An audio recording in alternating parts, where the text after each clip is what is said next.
And hello and welcome to the first ever Corner Ropes podcast on the Kent Holste podcast productions, whatever you want to call it. I mean, this is a huge time for me because I'm kind of spreading things out a little bit.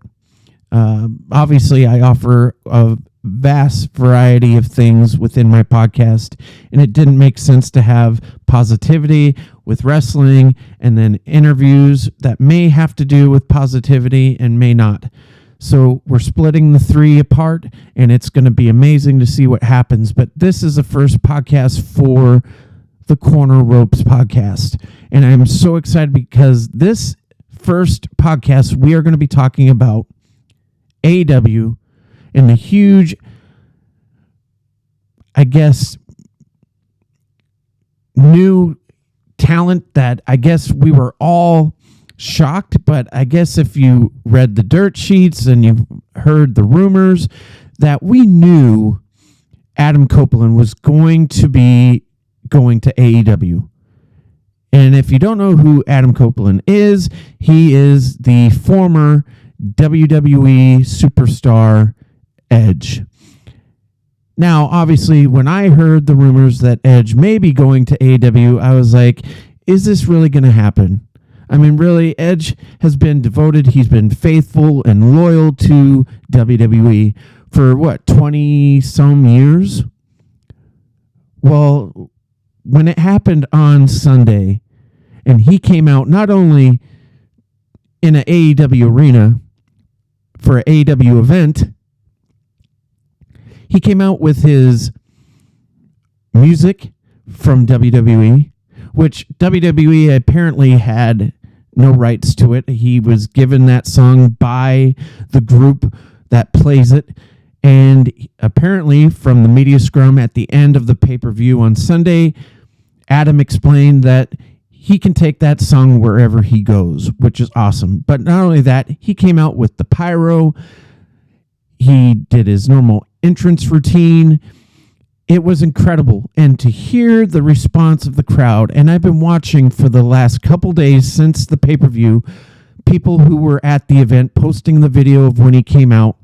And I got to tell you, the excitement that you're hearing of people screaming. There was one guy that I watched that was screaming like a girl saying the Backstreet Boys or whatever. It was insane. People singing his song, people shocked, people going, is he coming? Is he coming? And then it happens, they go ballistic. This is huge. And this is why Edge has a lot to bring to the table in AEW. Because as we all know, when you're in the round of things in WWE, you are restricted. You're given a script. You're told what to be, what to do. In AEW, you have the creative freedom to be who you are and really show what you can be. And I think with Edge, yes, he may be in his 40s, but the fact of the matter is, he has the ability, he has the talent, he has the knowledge to not only lift up that AEW locker room, the young talent, but he also has the ability to prove why he is the best that pro wrestling has to offer. I mean, look at the matchups we're going to be able to see. Yes, he wants to see Samoa Joe. He wants to see Claudio. He wants to be in the ring with a lot of the guys he did not have the chance to wrestle in WWE, but he also mentioned Darby Allin. He also mentioned Kenny Omega and how he was excited to meet Kenny Omega for the first time, and which is surprising because they're both from Canada. You would think at some point within the wrestling careers that they've had, they may have crossed paths, but from the sounds of it, that has never happened until Sunday. This is amazing. This is exciting. Is this more exciting than what it was with CM Punk? Absolutely. Is it going to be more of a ticket draw than what CM Punk was? That's yet to be seen. But this is a thing. Let's hit on the topic of CM Punk. CM Punk, yes, he was a big ticket draw. We saw that.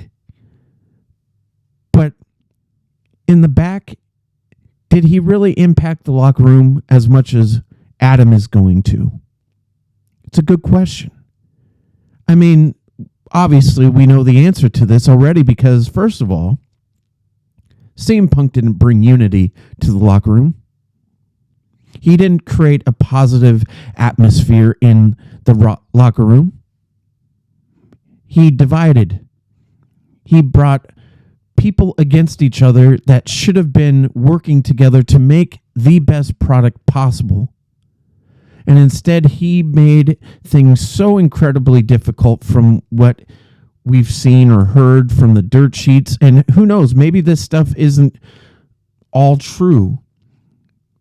But the fact is, the impression that I'm getting from what I've seen, what I've heard, is that it was very negative. And I think with Adam, it is going to bring a new, exciting atmosphere in this locker room because he has the experience. I mean, look at it this way. We now have the Hardy Boys together. Now we have Edge and Christian together in AEW. Two of the biggest names in tag team wrestling in the 2000s. And maybe in the late 90s because of the tables, ladders, and chairs, the everything that was created by these two teams. Obviously, we don't have Team 3D. We don't have Devon. We don't have Bully Ray. But how amazing would it be if for one single time we could get those guys and then you bring in a tag team tournament and you bring these guys in to face all these young guys in AEW. It would be amazing. They have so much opportunity now, so many things that they could use with Edge being in AEW. What are your thoughts on this? What are your expectations from Adam being in AEW? Do you think it's going to be a huge change compared to the time with CM Punk? Or do you think it's not going to change anything? It's going to stay the same. I'm interested to see what happens with this because this is absolutely a huge thing for AEW. Acquiring Edge is going to be a huge impact, I believe. We are going to see big changes, and I think the talent is going to utilize the knowledge that he has, and it's going to change everything. It is going to make things better. The tag teams are going to talk to him. The people that are in singles are going to talk to him, and they are going to soak in all that knowledge, and we are going to see changes within the roster in a positive way. That's what I expect. Tell me what you think in the comments. This is exciting. What do you think about Adam Copeland, the former Edge, being in AEW? Put it in the comment spot. Like, share, comment, subscribe to the new Corner Ropes podcast, and make sure you check out all the other Kent Holsey podcast channels, the original Kent Holsey podcast, and also the brand new Community of One podcast. Check it out today. We'll see you next time. Remember, as always, to think and be positive. Do what you can, not what you can't. And I believe in you. Don't you think you should too? And if you see someone who has served our country, whether it be police, military, fire, or even the hard-working people within our medical facilities, give them a fist bump, an elbow, slap them some skin, tell them how much you appreciate them. You never know how much they might appreciate that one random act of kindness. So do it today. Until the next time we talk, thank you for watching, and God bless.